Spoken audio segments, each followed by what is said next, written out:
But I firmly believe that if we're going to get high productivity that we're looking for, my clients are looking for, it's how do we put good diets together and then feed them correctly and have cows in an environment that is as stress-free as we can make it to allow those diets to express themselves to the levels of productivity that we would expect.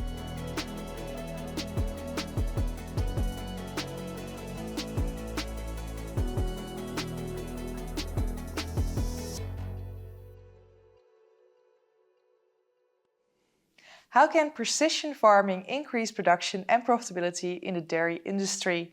That is the topic I'm going to discuss with dairy consultant Corwin Holtz in this episode of Future Feed Talks. My name is Hofman, an editor of Dairy Global, and this series is in cooperation with DSM, Firmenich, Animal Nutrition and Health. Well, welcome Corwin. It's nice to have you here with Future Feed Talks. Thank you. I appreciate the opportunity. Enjoyed the DSM meeting. Pleased to have been asked to be a speaker here, and look forward to some questions you might have for me. Exactly, because you prepared a presentation and I was looking at it as well. Can you explain first to me how does one increase production and profitability? So I think it's a combination of many things. I'm trained as a nutritionist, and that certainly is a large focus of my consulting work. But as with any nutritionist, we can put the best nutrition together on a piece of paper and hopefully have it fed in the right manner at the farm. But there are so many other management factors that go into allowing that nutrition to express itself in the manner that we formulated it for. Just heard a speaker, he kind of doubled up on one of the things I had talked about in my talk, and that is cow comfort. I think it's something that over the last, particularly 10 years, we have learned that if we're going to expect high productivity out of these cows, that having them comfortable in a non-stressful environment is going to be one of the key factors to allowing that diet to be expressed in the manner that we have it formulated for. Forage quality is certainly a big part of that also. We've got to have high fiber digestibilities, forages that are clean of contaminants, mycotoxins, and other contaminants that might be in the feeds. So again, it's a matter of management activities on top of good nutrition that are going to lead to high productivity. And in my part of the world, the consulting area that I work in, the vast majority of our producers are looking for high productivity. They are looking for high pounds of milk, high pounds of butterfat, high pounds of milk protein, because the pounds of fat and pounds of protein is the majority of what they are paid for. Mm-hmm. And so the more pounds of fat and more pounds of protein that we can ship per cow per day is what's going to be a big factor in the profitability of that farm. And then we combine that with proper economics of putting diets together. Are we maximizing the feed ingredients that we're using relative to their cost as we formulate a diet? Exactly, because you want quantity but also quality, I think. Right. Yeah. Correct. Perfect. You already said that forage quality is also important. How does it tie together with cost control? So when I think of forage quality, again, it's fiber digestibility, it's lack of contaminants in those forages. We feed a lot of ensiled forages, so have those ensiled forages gone through a proper fermentation at the time of harvest? And are they well preserved as we go through the year feeding them? So again, in my area where I feed cows, we have a lot of homegrown feeds, primarily corn silage and haylage. Those might be grass haylages, those might be alfalfa haylages, or a mixture of the two.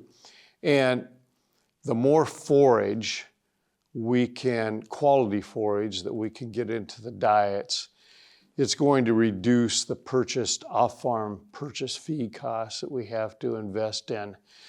So our goal is to maximize high quality forage intake to reduce our purchase off-farm feed costs as much as possible. In general, when we classify corn silage as 100% forage, which it truly is not because it has grain in it, but that's the way we express it. And then we have our haylage sources. We really like to be in our high producing cow diets, hopefully no lower than 55% total forage of the dry matter. And when we have high quality forage, we will have forage levels of 62, 63, 64% of that diet dry matter in the form of forage, combination of corn silage and the haylages. And again, that just comes back to reducing the need for both energy and protein costs that we have to purchase off farm. You've been in the industry for over 30 years, in academia, I think managing herds, research, consultancy. Yes. What are some noticeable changes you have seen in those years?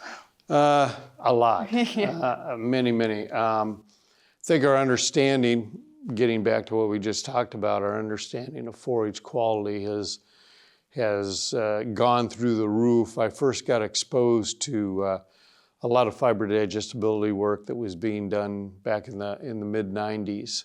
And our understanding of fiber digestibility has really grown since then. Understanding NDF digestibility, the rate of digestion, the extent of digestion of our forage sources, and also non-forage fiber sources, things like soy hulls and beet pulp and citrus pulp, very highly digestible fiber sources that we can supplement into a diet. So our understanding of forage quality and NDF digestibility has been a huge change for us. As we talked about earlier, our understanding of cow comfort and what it means for high productivity, putting cows into as stress-free environment as we possibly can,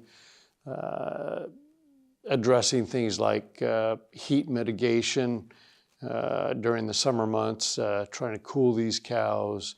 It all comes down to cow comfort. How do we get more dry matter intake into these cows to express, high milk production then?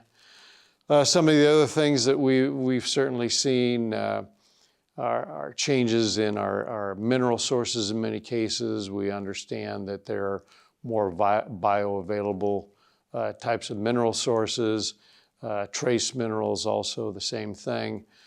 So higher bioavailability leading to higher performance from the mineral side of our diet formulation.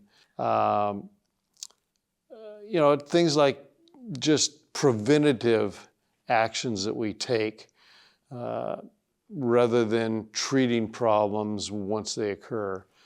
From a management standpoint, trying to take technology, for instance, that we can monitor ruminations in a cow on a very real-time basis. Mm-hmm. So you can be ahead of the problem. Get ahead of the problems with technology. Technology has allowed us to be more accurate in how we feed cows.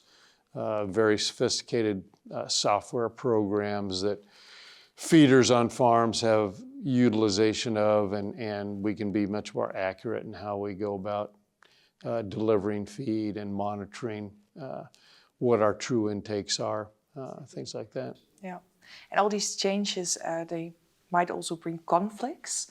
What are some conflicts we are seeing right now in the industry? Yeah, conflicts. I think this conference is focused a lot on the word sustainability, and there's no question that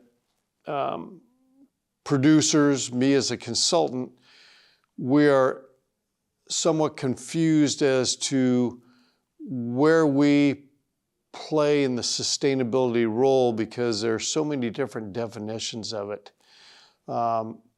We've made a lot of progress over the last 50 years in terms of our carbon output per kilo or per pound of milk.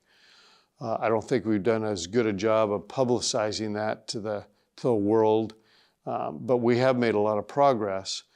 There's more progress to be made, but the conflict becomes, in my mind, twofold.